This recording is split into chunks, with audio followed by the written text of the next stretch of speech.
২ বছরের মধ্যে না বাড়ানোর প্রতিশ্রুতি দিয়ে ক্ষমতায় এলেও ১০০ দিনের আগেই বিদ্যুৎ, জ্বালানি ও গ্যাসের দাম বাড়িয়েছে সরকার। এমন মন্তব্য করেছেন জামায়াতে ইসলামীর সহকারী secretary general doctor AHM Hamidur Rahman Azad.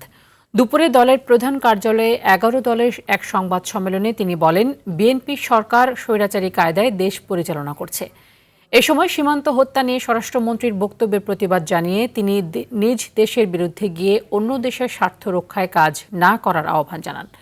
এদিকে পুশিন ঠেকাতে সীমান্ত এলাকায় শুক্রবার মানব প্রাচীর ও প্রতিবাদ সভা এবং ১৫ জুন ঢাকায় বিক্ষোভ মিছিলের কর্মসূচি দিয়েছে ১১ দল।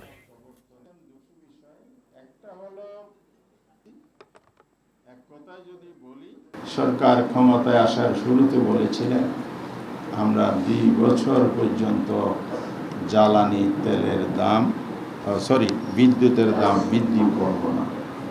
কিন্তু ওনারা সরকার জনগণের কাছে দেয়া প্রতিশ্রুতি ভঙ্গ করে ইতিমধ্যে ২ দফা জ্বালানি তেলের দাম বাড়িয়েছে এবং বিদ্যুতের দাম বাড়িয়েছে।